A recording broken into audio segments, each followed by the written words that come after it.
بسم اللہ الرحمن الرحیم۔ آج ہم آپ کی خدمت میں ایک سبق آموز افسانوی قصہ لے کر حاضر ہوئے ہیں۔ قصہ ہے ایک شخص کی سب سے چھوٹی بیٹی کا۔ چھوٹی بیٹی اپنے باپ کا گھر کیوں چھوڑ کر چلی گئی اور کس طرح اس کی ایک بادشاہ سے شادی ہو گئی، جاننے کے لیے ویڈیو کو آخر تک ضرور دیکھیے گا۔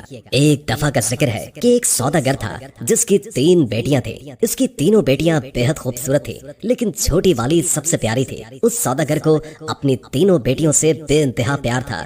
وہ بس ڈرتا تھا کہ کہیں اسے کوئی چھوڑ کر نہ چلی جائے۔ اسی لیے ایک دن سوداگر نے فیصلہ کیا کہ وہ اپنی تینوں بیٹیوں سے پوچھے گا کہ وہ اس سے کتنی محبت کرتی ہیں۔ وہ یہی سوچتے ہوئے اپنی سب سے بڑی بیٹی کے پاس گیا اور پوچھا، بیٹی تم مجھ سے کتنی محبت کرتی ہو؟ بڑی بیٹی نے جواب دیا، بابا جان میں آپ سے اپنی جان سے بھی زیادہ محبت کرتی ہوں۔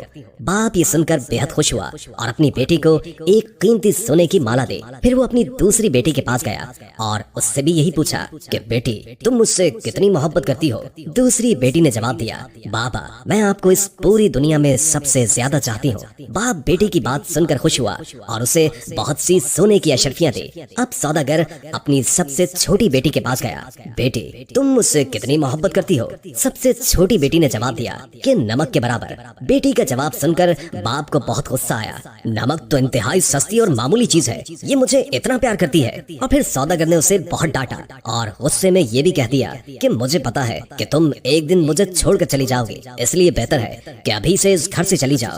باپ کی بات بیٹی کے دل پر جا کر لگی اور وہ کسی کو بھی بتائے بغیر گھر سے روتے ہوئے نکل گئی۔ وہ لڑکی ایک ایسی جگہ سے گزر رہی تھی جہاں بہت سی گھاس اگی ہوئی تھی۔ لڑکی نے اپنے لباس کے اوپر ہی ایک اور گھاس کا لباس بنا کر پہن لیا تاکہ پہچانی نہ جائے۔ اس کے بعد وہ بادشاہ کے محل کے باہر جا کر رک گئی اور باہر کھڑے سپاہیوں سے کہنے لگی کہ سنو مجھے کچھ کام کی ضرورت ہے، کیا تم مجھے کام پر رکھ لو گے؟ مجھے سب کام آتا ہے۔ نہیں بی بی ہم ایسے کسی کو کام پر نہیں رکھ لیتے، جاؤ یہاں سے۔ لڑکی اداس ہوئی لیکن پھر سے اصرار کرنے لگی، دیکھو مجھے کام کی بہت ضرورت ہے، میرے لائق کوئی تو کام ہوگا محل میں۔ اس سے پہلے کہ سپاہی انکار کرتا ایک باورچی ان کے پاس آ کر کھڑا ہو گیا۔ اس نے شاید لڑکی کی بات سن لی تھی، اسے لڑکی پر بہت ترس آیا، اس لیے اس نے لڑکی کو اپنے ساتھ رکھ لیا۔ باورچی نے اسے سارے کام سمجھائے اور اسے اس کے سونے کی جگہ بھی دکھا دی جہاں اور بھی عورتیں تھیں۔ کسی کو اس لڑکی کا نام تو نہیں معلوم تھا، تو اس کا گھاس والا لباس دیکھ کر سب نے اس کا نام گھسیاری رکھ دیا۔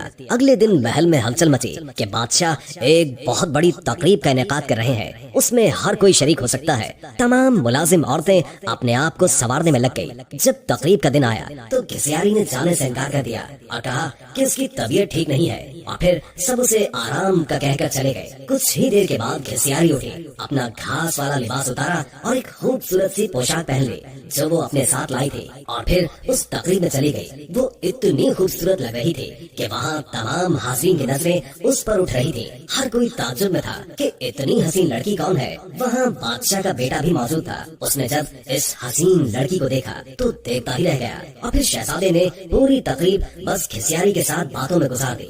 شہزادے نے کسی اور کی طرف آنکھ اٹھا کر بھی نہ دیکھا۔ پھر گھسیاری کسی کی بھی نظروں میں آئے بغیر واپس محل میں آ گئی۔ اگلے دن عورتوں نے کہا کہ تمہیں وہاں ہونا چاہیے تھا، کل بادشاہ کا بیٹا ایک حسینہ پر لٹو ہو گیا اور سارا وقت اسی کے ساتھ رہا۔ گھسیاری بظاہر اداسی ہوئی، ہاں کاش میں بھی جا سکتی۔ کچھ دنوں کے بعد بادشاہ نے پھر سے ایک تقریب رکھی۔ اس بار گھسیاری نے یہی بہانہ لگایا کہ اس کی طبیعت ٹھیک نہیں ہے تو وہ نہیں جا سکتی، لیکن سب کے جانے کے بعد اس نے پھر سے ایک عمدہ لباس پہنا اور تقریب میں چلی گئی۔ شہزادہ اسے دیکھ کر بہت خوش ہوا اور ایک قیمتی انگوٹھی اسے تحفے میں دے دی۔ پھر تقریب ختم ہونے سے پہلے ہی وہ واپس محل میں آ گئی۔ دوسری طرف بادشاہ کا بیٹا سوداگر کی اس چھوٹی سی بیٹی پر فدا ہو کر رہ گیا تھا۔ اس نے فیصلہ کیا تھا کہ وہ اپنے باپ سے اس لڑکی کا ذکر ضرور کرے گا۔ اب اگلی تقریب شہزادے نے خود جان بوجھ کر رکھوائی تاکہ وہ اس لڑکی سے مل سکے، لیکن اس بار گھسیاری نہ آئی۔ شہزادہ اداس ہوا۔ بادشاہ کو گھسیاری کے بارے میں کچھ بھی معلوم نہیں تھا، اسی لیے وہ پریشان ہو رہا تھا کہ اس کا پتہ کیسے اور کس سے کرے۔ ایک دن شہزادے نے محل کے ملازموں سے ساگو دانہ بنانے کی فرمائش کی۔ گھسیاری کو جب یہ پتا چلا تو اس نے خود ساگو دانہ بنانے کی خواہش کا اظہار کیا۔ اسے اجازت دے دی گئی۔ گھسیاری نے ساگو دانہ بنانے کے بعد وہی قیمتی انگوٹھی جو شہزادے نے اسے دی تھی ساگو دانے میں ڈال دی۔ اب شہزادہ میز پر بیٹھا ساگو دانہ کھا رہا تھا۔ جب کھانا کھا چکا تو دیکھا کہ پیالے میں انگوٹھی پڑی ہے۔ وہ انگوٹھی پہچان گیا اور جلدی سے اپنے ملازمین کو بلوایا۔ ملازمین نے بتایا کہ یہ ساگو دانہ گھسیاری نامی ملازمہ نے بنایا ہے۔